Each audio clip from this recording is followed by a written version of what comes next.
আগের আসরের বকেয়া পরিশোধ না করেই বিপিএল এর পরবর্তী 5 আসরের জন্য দল নেয়ার আবেদন করেছে চিটাগাং কিংস। বিপিএল এর গভর্নিং কাউন্সিল বলছে আগের সব বকেয়া পূরণ করতে পারলেই দল নিতে পারবে বর্তমান রানার্স আপরা।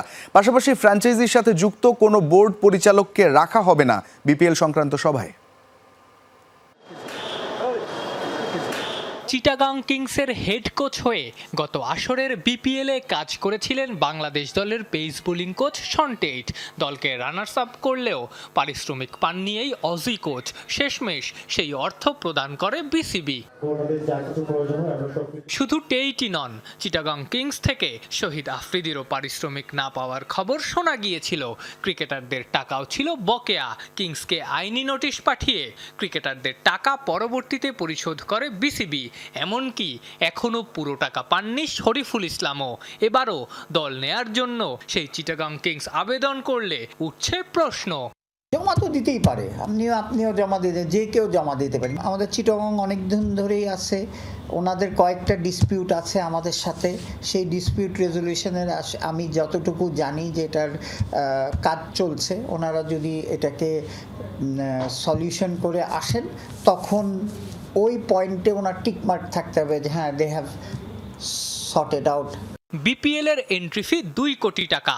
মজার ব্যাপার, আবেদন করা 11 ফ্র্যাঞ্চাইজির মধ্যে চিটাগাং কিংস বাদে বাকি সবাই অর্থ জমা করেছে। কয়েকটা ফ্র্যাঞ্চাইজি গ্যারান্টি মানির 10 কোটি টাকা এখনও জমা দেয়নি।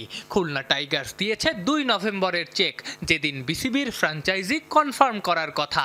এছাড়া এন্ট্রি ফির মতো গ্যারান্টি মানিও দেয়নি চিটাগাং কিংস।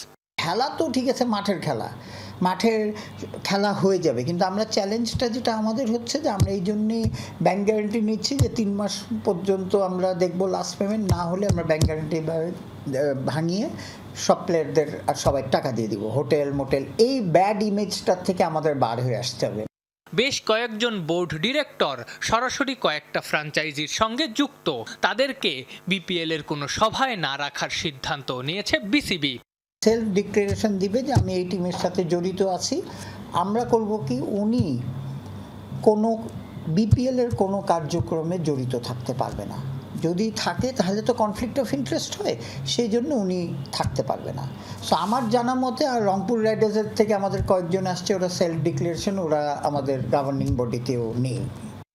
আগামীকাল রাজধানীর একটা হোটেলে আগ্রহী ফ্র্যাঞ্চাইজিগুলোর সঙ্গে মিটিং করবে বিসিবি। এই আসর থেকে প্লেয়ার্স পেমেন্ট এবং স্পট ফিক্সিং নিয়ে আরও বেশি সিরিয়াস ক্রিকেট বোর্ড।